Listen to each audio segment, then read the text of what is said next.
Captain Veltar pressed his three-fingered hand against the control panel of his survey ship.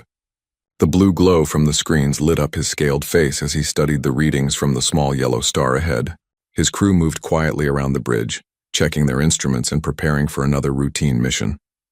The Zephyrian Galactic Empire had done this thousands of times before. Find a new star system. Check for useful planets. Look for any intelligent life.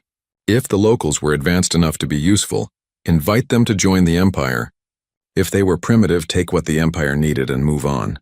If they refused either option, well, the Empire had ways to handle that too. Captain, called out his science officer, a tall, purple-skinned being named Kexil. We have found something interesting in the third planet from the star. Veltar walked over to look at the scanner display. The planet was mostly blue and green, with white clouds swirling around it. It looked like many other life-bearing worlds they had found before. What makes this one special? Veltar asked. Kexil pointed to the energy readings on his screen. The planet has artificial structures all over its surface. Thousands of them. And there are small vehicles moving around in the space near the planet. The beings here have achieved basic space travel. Interesting, Veltar said. He had seen many civilizations at this level. They usually fell into the Empire without much trouble. Any signs of advanced weapons? Nothing we cannot handle, Captain. Basic chemical rockets, some nuclear weapons, primitive energy shields around a few of their cities. They call themselves humans, according to their radio signals. Veltar nodded. This would be easy. The Empire's plasma weapons could destroy anything these humans had built. Their ships were faster than anything in this system. The humans would surrender quickly once they saw what they were facing. Open a communication channel, Veltar ordered. Let us see if these humans are reasonable. The communications officer, a small gray being with large black eyes, worked at his station for a few minutes. Channel open, Captain. But sir, we are receiving an incoming transmission from the planet. Already? They detected us that quickly? Veltar was surprised. Most primitive worlds did not notice Imperial ships until they were much closer. Yes, sir. The signal is very strong and clear. Should I put it on the main screen? Do it. The main screen flickered and showed a human face. The being had pale skin, dark hair, and small eyes that seemed to look right through the bridge of the Imperial ship. The human was wearing some kind of uniform with symbols that Veltar did not recognize. Greetings, the human said in a calm voice. I am Admiral Sarah Chen of the Earth United Defense Council. We know you are out there. We have been watching your ship since it entered our star system 3 hours ago. Veltar felt a chill run down his spine. 3 hours ago, his ship had been much farther away, using stealth systems that should have made them invisible to primitive sensors. The human continued speaking. We know what you do to other worlds. We have intercepted your communications with your empire. We have studied your methods. We know you come to conquer. How could they possibly? Kexil started to whisper, but Veltar held up a hand to silence him. Admiral Chen leaned forward slightly. Consider this your only warning. Do not mess with Earth. Find another path and we can coexist peacefully. Choose aggression and you will regret it. This is not a bluff. The transmission paused. Veltar could hear his own breathing in the sudden silence of the bridge. Around him, his crew stared at the screen with growing unease. We are a peaceful species, Admiral Chen continued. We do not seek conflict with your empire. We do not want to conquer your worlds or harm your people, but we will not submit to you either. We will not become another conquered planet in your collection. The human woman's eyes seemed to grow harder. We have seen what happens to worlds that resist you. We have detected the remains of civilizations you have destroyed. We know about the species you have enslaved. We will not allow that to happen to us. Veltar found his voice. You speak boldly for a primitive species. Do you know how many worlds the Empire controls? Do you understand the power we command? Admiral Chen smiled, but it was not a pleasant expression. We understand perfectly. We also understand that you have never faced anything like us before. The other species you conquered were peaceful. They were not ready for war. They had not spent thousands of years learning how to kill each other with increasing efficiency. She gestured to something off-screen, and new images appeared. Veltar saw human cities, but not the primitive settlements he expected. The buildings were tall and strong, with energy shields flickering around them. Humans in armor carried weapons that his sensors said should not work but clearly did. Ships moved through space around Earth that looked nothing like the primitive rockets his crew had detected. You see what you expect to see, Admiral Chen said, as if reading his thoughts. We have learned to hide what we truly are. We appear primitive because it suits us. We let you think we are weak because it gives us advantages. The images changed again. Now Veltar saw vast underground cities, space stations hidden in asteroid fields, and ships that seemed to bend space around themselves as they moved. We have been watching the galaxy for longer than you think. Admiral Chen continued. We know about the Empire. We know about the other powers that exist beyond your borders. We have been preparing. Preparing for what? Veltar asked, though he was beginning to fear the answer. For the day someone like you would come to our world and demand our surrender. Admiral Chen stood up from her chair. We have spent centuries studying war. We have practiced it on ourselves until we perfected it. We have built weapons that your empire has never seen. We have developed strategies that your generals cannot imagine. The transmission showed more images. Humans working together in perfect coordination. Weapons being tested that made explosions visible from space. Ships appearing and disappearing as if they could step in and out of reality itself. We do not want to use these things, Admiral Chen said. War brings only pain and death. We would prefer to live in peace with all species, including yours. But we will not be conquered. We will not be enslaved. We will not surrender our freedom to anyone. She leaned forward again, her voice growing quiet but somehow more threatening. So here is our offer, Captain Veltar of the Imperial Survey Fleet. Take your ship and leave our system. Report to your empire that Earth is not available for conquest. Find other worlds to explore, other species to meet. Do this and we will never trouble you. And if we refuse? Veltar asked. Admiral Chen's smile returned, cold and sharp. Then you will discover why every other species in this part of the galaxy learned to avoid the small blue planet orbiting the yellow star. You will learn why the ancient warnings speak of the death world species that should never be awakened. The transmission ended. The main screen went dark. Veltar stood in the silence of his bridge, staring at the blank screen and feeling something he had not felt in many years of Imperial service. Fear. Captain, Kexel said quietly. What are your orders? Veltar looked at the innocent-looking blue planet on his sensors. It appeared so peaceful, so vulnerable, but he could not forget the confidence in the human woman's voice or the impossible technologies she had shown them. Send a message to High Command, he said finally. Request immediate consultation before proceeding. Mark it as urgent. What should the message say, Captain? Veltar continued staring at Earth. Tell them we may have found something unexpected. High Admiral Nexus studied the report from Captain Veltar for the third time. His purple skin darkened with irritation as he read about the primitive humans who dared to threaten the Empire. The Admiral's forearms moved across his command console, pulling up data about previous conquests. Impossible, he muttered to himself. A Type 0.7 civilization threatening the Empire? These humans must be bluffing. Admiral Nexus had served the Empire for 40 years. He had conquered 63 worlds and defeated hundreds of enemy fleets. In all that time, he had never encountered a primitive species that could pose any real threat to Imperial forces. His second-in-command, Commander Zixa, approached his chair. Admiral, the fleet is ready to depart for the human system. 50 dreadnoughts as you ordered. 50 should be more than enough, Nexus said. We are not going there to destroy them, Commander. We are going to teach them respect. The Imperial doctrine was clear. When dealing with a new species, always demonstrate power first. Show them what the Empire could do. Then offer them a chance to surrender. Most intelligent species understood the message and submitted peacefully. Have our intelligence officers learned anything more about these humans? Nexus asked. Commander Zixa consulted her tablet. Very little, Admiral. They seem to be a violent species that fights among themselves frequently. They have only recently achieved space travel. Their weapons are primitive chemical and nuclear devices, nothing that should threaten our shields.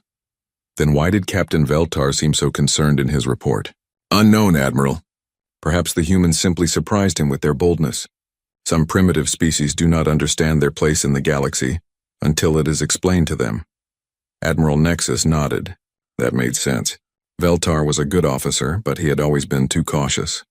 These humans had probably just spoken more aggressively than he expected. The Imperial fleet traveled through hyperspace for several days before arriving at the edge of the human solar system. As they dropped back into normal space, Admiral Nexus felt confident and relaxed. The humans would see his ships and understand their situation immediately. "Admiral," called out the sensor officer, "we are detecting multiple artificial objects throughout this system. The humans have been busy." "Show me," Nexus ordered. The main display lit up with dozens of red dots scattered throughout the solar system.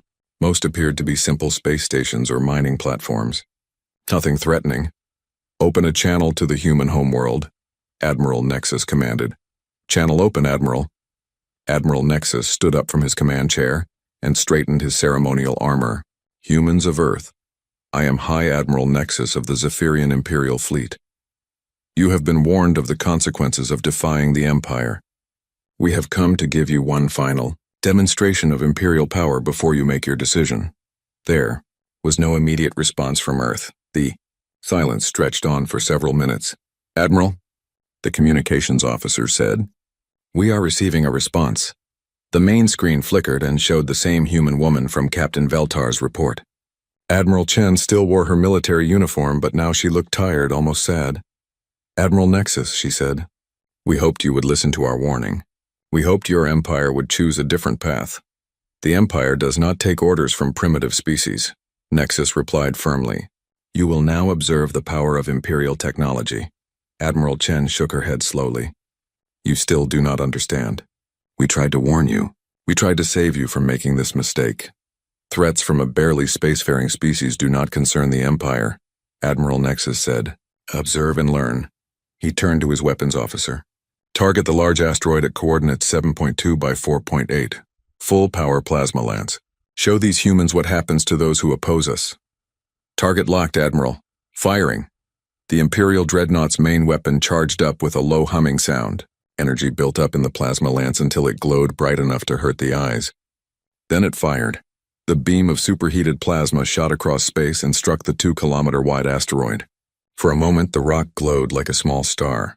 Then it exploded in a brilliant flash that lit up the entire system. "Impressive display, Admiral Nexus," came Admiral Chen's voice from the speakers. "Our children watched from their schools. They found it very educational." Admiral Nexus frowned. The human did not sound frightened or impressed. She sounded almost bored. "Now you understand what awaits any world that defies the Empire," he said. "Surrender now and your people will be treated well." "We understand perfectly," Admiral Chen replied. "And now it is time for you to understand something as well." The communication channel closed. Admiral Nexus stared at the blank screen for a moment, then turned to his sensor officer. "Any reaction from the human fleet?" he asked. "Admiral, I am not detecting any human fleet, just the same small vessels we observed before." "Then what?" The sensor officer suddenly sat up straight in his chair. "Admiral, I am detecting movement from the objects throughout the system. All of them are changing course." "Kenny, what do you mean, all of them?" Admiral Nexus looked at the tactical display. Every red dot in the system was moving. Space stations, mining platforms, orbital facilities, even pieces of space debris were all accelerating toward his fleet. "That is impossible," Commander Zixa said. "Those are not warships. They are civilian installations." The sensor officer's voice rose in alarm. "Admiral, the objects are accelerating beyond the limits of any propulsion system I know. Some of them are reaching significant fractions of light speed." Admiral Nexus felt his confidence beginning to crack. "Shields up. All ships, defensive formation." His fleet moved quickly into a protective formation, their energy shields glowing to life around each ship. The Imperial shields were the finest in the galaxy, capable of stopping any known weapon. "Admiral," the sensor officer called out, "impact in 30 seconds. The objects appear to be simple tungsten rods, but they are moving at 97% of light speed." "Impossible," Nexus shouted. "No primitive civilization has that kind of technology." 20 seconds to impact. All ships maximum shield power." 10 seconds. The first tungsten rod hit the Imperial Dreadnought Sovereign Glory at nearly the speed of light. The ship's shields, designed to stop energy weapons, did nothing against solid matter moving at relativistic speeds. The rod punched through the shields as if they were not there and struck the ship's hull. The Sovereign Glory simply ceased to exist. One moment it was there. The next moment there was only an expanding cloud of superheated plasma where a kilometer-long warship had been. More rods struck other ships in the fleet. The weapons were simple pieces of metal, but moving at such incredible speeds that they carried more energy than nuclear weapons. Ship after ship disappeared in flashes of light as the tungsten projectiles tore through them. "All ships, retreat," Admiral Nexus screamed into his communicator. "Emergency jump to hyperspace." The surviving ships of his fleet began charging their hyperspace drives. But as they prepared to flee, Admiral Nexus noticed something that made his blood turn to ice. The remaining tungsten rods were following them. "Commander," he said in a whisper, "are you detecting any hyperspace signatures from those projectiles?" Commander Zixa checked her instruments with shaking hands. "No, Admiral. They are not using hyperspace drives. They are not using any kind of drive we can detect. They are just following us." "How fast are they moving now?" "Faster than light, Admiral. But without using hyperspace. I do not know how that is possible." Admiral Nexus watched in horror as his fleet jumped to hyperspace, only to emerge seconds later with the tungsten rods still pursuing them. Wherever they went, however they tried to escape, the simple metal rods followed as if they knew exactly where the Imperial ships would appear. 37 dreadnoughts had been destroyed in the first attack. Of the 13 surviving ships, 3 more were destroyed by the pursuing rods before Admiral Nexus finally ordered his fleet to split up and scatter in different directions. Only 7 ships made it back to Imperial space. Admiral Nexus sat in his command chair, staring at the tactical display that showed the positions of his destroyed fleet. 50 ships had gone to teach the humans a lesson. 43 ships had been destroyed by simple pieces of metal thrown by a species that supposedly barely understood space travel. "Admiral," Commander Zixa said quietly, "what do we tell High Command?" Admiral Nexus continued staring at the display. He thought about the confident voice of Admiral Chen, the way she had seemed sad rather than angry when she warned him. He thought about weapons that could chase ships through hyperspace without using any detectable technology. "Tell them," he said finally, "that we have encountered something we do not understand. Tell them these humans are not what they appear to be." He paused, remembering the moment when 43 Imperial warships had been destroyed by flying pieces of metal. "And tell them," he added, "that we are going to need a much larger fleet." Emperor Valdris himself stood in the war room of the Imperial Palace, surrounded by his greatest military minds. The holographic display in the center of the room showed the scattered remains of Admiral Nexus's fleet, each destroyed ship marked with a red symbol. 43 dreadnoughts, he said, his voice calm but dangerous. 43 of our finest warships destroyed by a primitive species that we thought barely understood space travel. General Corthix, the Empire's most experienced strategist, stepped forward. "My Emperor, Admiral Nexus clearly underestimated these humans. His report suggests they have hidden technologies that our intelligence failed to detect." "Hidden technologies," the Emperor repeated. "Weapons that can chase our ships through hyperspace. Projectiles that move faster than light without using any drives we understand. Tell me, General, how does a Type 0.7 civilization develop such things?" "I do not know, my Emperor. But perhaps it does not matter how they develop them. What matters is how we defeat them." Emperor Valdris turned to study the tactical display more carefully. "What do we know about their actual military capabilities?" Admiral Nexus, who had survived the battle, spoke up from his position near the back of the room. "My Emperor, we detected no traditional warships around Earth, no large fleet formations, no orbital defense platforms that matched any design in our databases. The weapons that destroyed my fleet came from objects we initially classified as civilian infrastructure." "Explain." "Space stations, mining platforms, even pieces of orbital debris. They all moved to attack us simultaneously, as if they were all connected by some kind of central command system we could not detect." General Corthix frowned. "A civilization that can turn civilian infrastructure into weapons? That suggests a level of integration between their technology and their society that we have never encountered. Or," said Science Commander Yelvis, "it suggests that their entire civilization is military in nature. Perhaps they do not distinguish between civilian and military assets the way we do." Emperor Valdris considered this. In the Empire's experience, most species kept their military forces separate from their civilian populations. It made conquest easier when you could target military assets without harming civilians. But if the humans had no such separation, what do our intelligence reports tell us about human society? The Emperor asked. Science Commander Yelvas consulted her tablet. "They appear to be a highly aggressive species, my Emperor. Their history is filled with constant warfare. They have fought thousands of wars among themselves, often using increasingly destructive weapons, nuclear weapons, biological weapons, chemical weapons. They seem to view violence as a natural solution to problems. And yet they offered to coexist peacefully with us, Admiral Nexus pointed out. A trick, General Corthix said firmly. They wanted us to underestimate them. They succeeded. Emperor Valdris walked around the holographic display, studying it from different angles. How large a fleet do you recommend for the next assault? 500 ships, my Emperor, General Corthix replied immediately.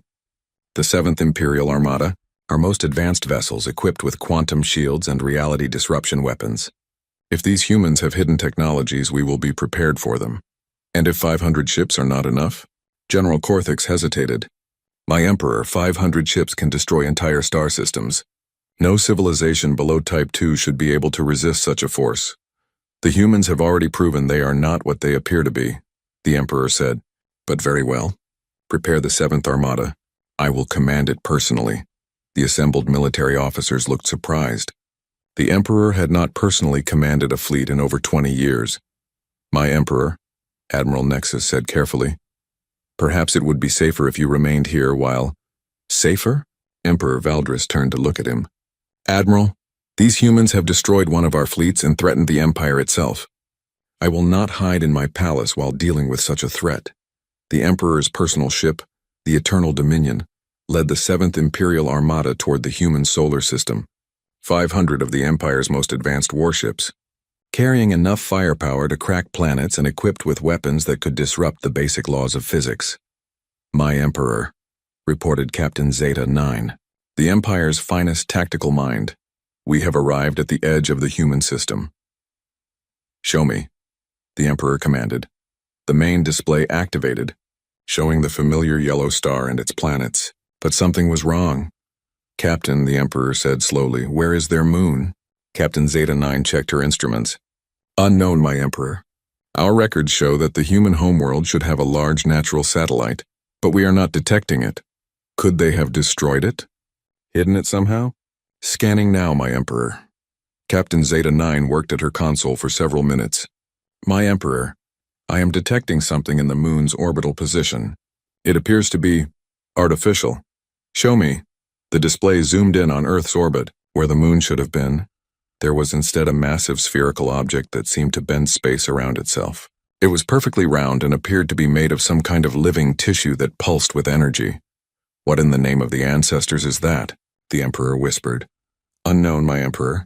It is approximately the same size as the original moon, but our scanners cannot determine what it is made of. The energy readings are impossible. Impossible how? The object appears to be generating energy without any detectable fuel source. It is also affecting local space-time in ways that should not be possible, without technology far beyond anything we have seen. Emperor Valdris studied the strange object on the display. It looked organic, like some kind of massive creature floating in space. But nothing biological could survive in the vacuum of space, let alone replace an entire moon. Open communications with Earth, he ordered. Channel open, my Emperor. The familiar face of Admiral Chen appeared on the screen. She looked older than before. More tired, but her eyes still held the same quiet confidence that had unnerved Admiral Nexus. Emperor Valdris, she said, we hoped you would reconsider after Admiral Nexus reported back to you. I have come to end this, the Emperor said.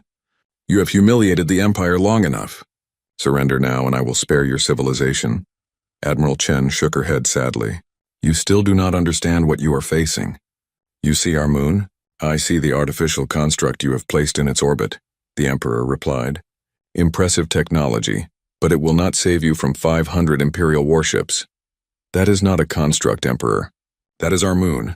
Impossible. Moons are not biological. They do not change. Admiral Chen looked directly into the camera. Ours does. When we needed it to. On the display, the massive sphere began to pulse more rapidly. The space around it started to bend and twist in ways that hurt to look at. My Emperor, Captain Zeta 9 called out urgently. The object is affecting our sensors. I am reading gravitational distortions throughout the system. All ships prepare for battle, the Emperor commanded. Target the artificial moon. If we destroy it, perhaps these humans will understand their situation. My Emperor, weapons ready. Fire. 500 Imperial warships opened fire simultaneously. Plasma beams, quantum torpedoes, reality disruption weapons, and gravitational bombs all aimed at the organic sphere where Earth's moon should have been. The weapons approached the sphere and simply stopped. Not deflected, not absorbed, just stopped as if the universe had decided they should not be there. The plasma beams curved away from their target. The quantum torpedoes detonated in different dimensions. The reality disruption weapons failed to disrupt anything. "Report," the Emperor shouted. "My Emperor, our weapons are not reaching the target. They appear to be redirected by some kind of field we cannot detect or understand." On the communication screen, Admiral Chen continued to watch calmly. "You are fighting physics itself, Emperor. Our moon does not exist in the same reality as your weapons." "What are you talking about? When your people first came to our system, we realized we needed to evolve. Not just our technology, but ourselves. We changed what we are." The sphere pulsed again, and suddenly space around the Imperial fleet began to feel wrong. Instruments showed impossible readings. Ships that should have been next to each other appeared to be thousands of kilometers apart. "My Emperor," Captain Zeta 9's voice was filled with panic. "Our navigation systems are failing. Space itself seems to be changing around us." Emperor Valdris stared at the sphere, beginning to understand that he was facing something beyond his comprehension. "What have you done to yourselves?" "We linked our minds, Emperor. 8 billion human consciousnesses working together. When 8 billion minds agree on something strongly enough, reality listens." The sphere pulsed once more, and every ship in the Imperial fleet suddenly found itself pointing away from Earth. "We are suggesting that you leave," Admiral Chen said.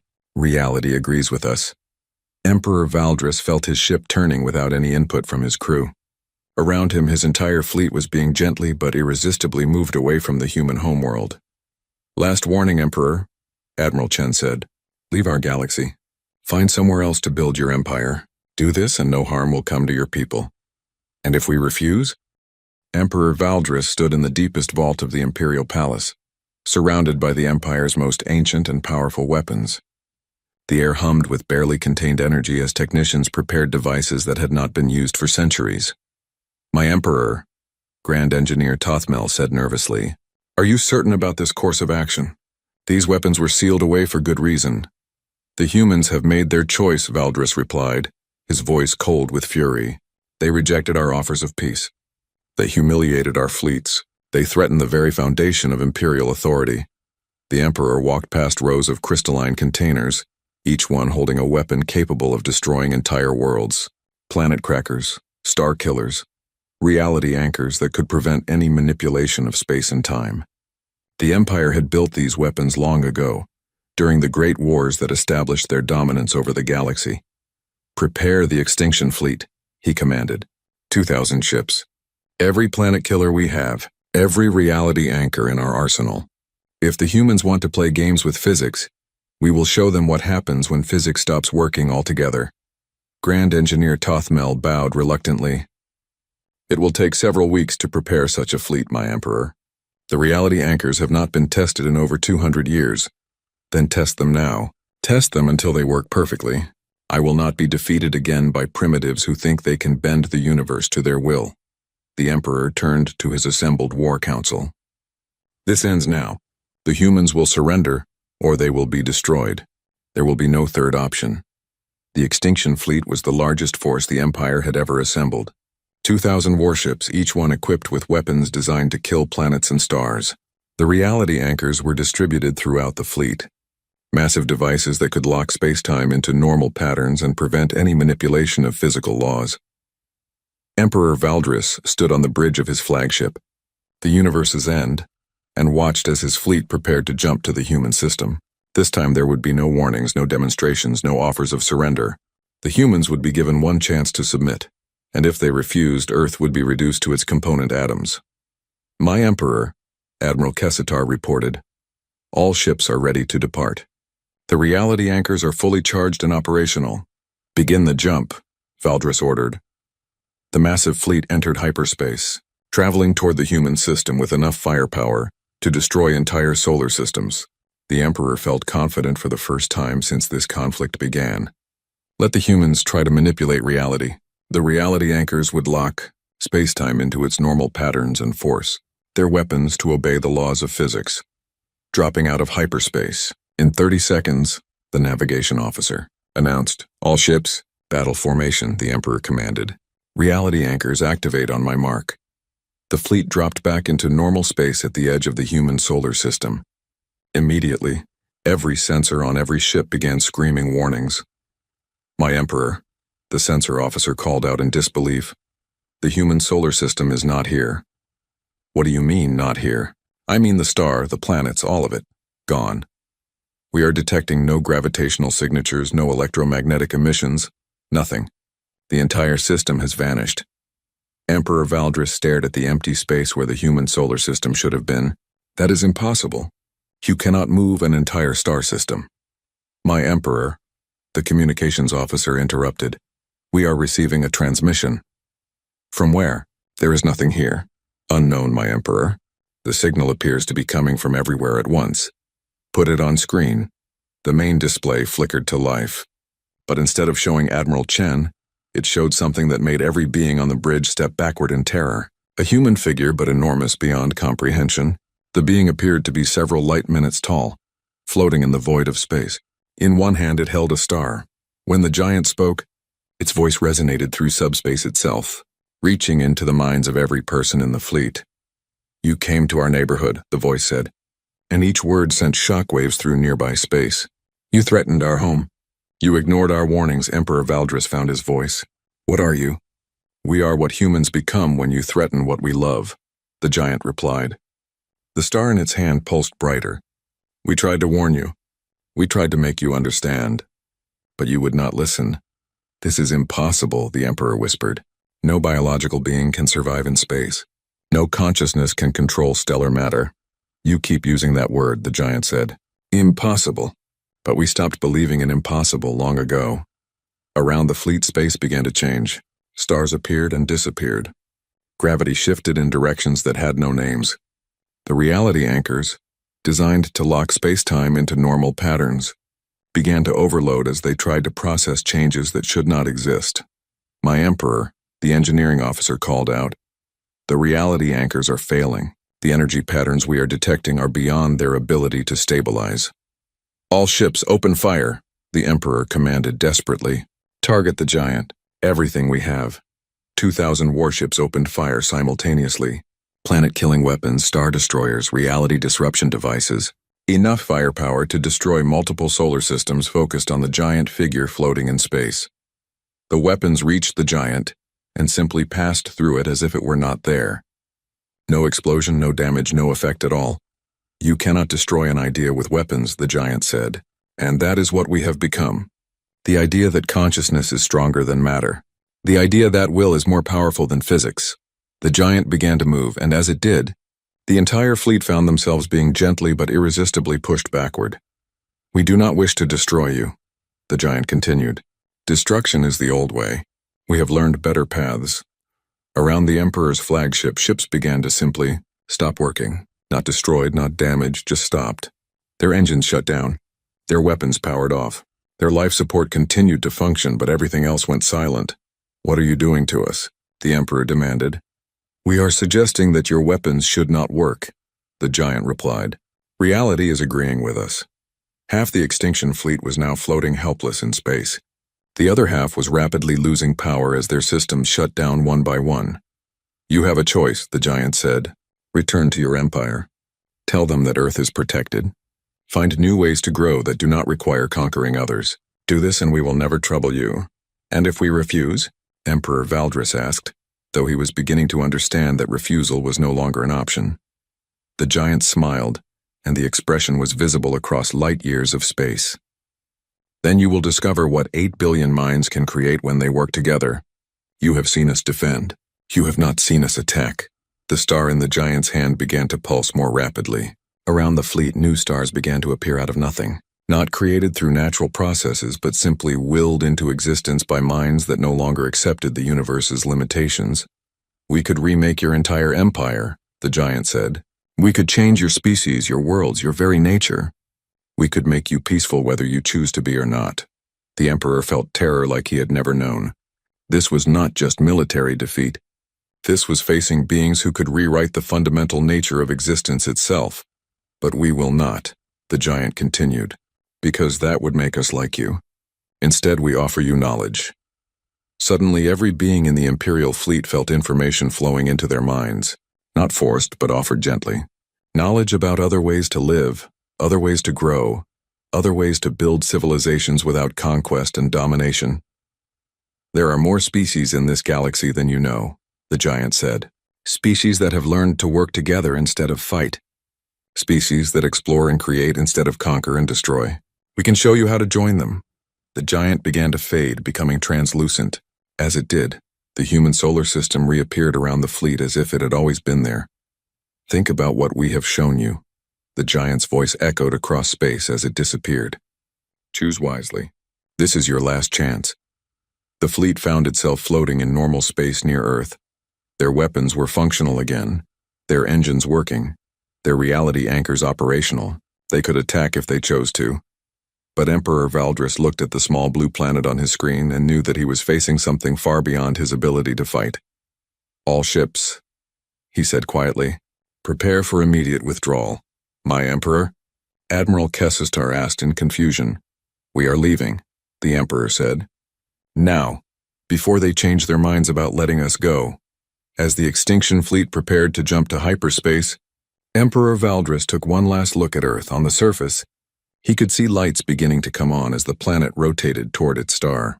Millions of humans going about their daily lives, probably unaware that their entire species had just faced down the greatest military force in the known galaxy, and won without firing a shot. My Emperor. Admiral Kessitar said quietly, what do we tell the Empire? Emperor Valdris continued staring at Earth as his fleet jumped to hyperspace. We tell them, he said finally, that the age of conquest is over. Ambassador Valdris sat in a small coffee shop in Geneva, watching humans walk past the window. 6 months had passed since the day he led the extinction fleet to Earth, and everything had changed. The title Emperor was gone now, replaced by something that once would have seemed impossible. Ambassador. Across the table sat UN Secretary General Chen, the same Admiral Chen who had warned him so many times. She wore civilian clothes now, a simple blue dress, and looked much more relaxed than during their previous meetings.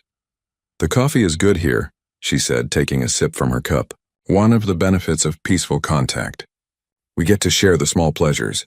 Valdris nodded, still trying to understand how he had gone from commanding the greatest military force in the galaxy to sitting in a human cafe, drinking something called coffee and discussing trade agreements. Your people are different than I expected, he said carefully. Chen smiled. Different how? When the Empire conquers a world, the conquered species usually becomes bitter, angry, full of hatred for their new rulers. But your people seem genuinely happy to meet us. Why wouldn't we be? Chen asked. You came here as enemies, but you chose to become friends. That deserves celebration. Valdris thought about the past 6 months.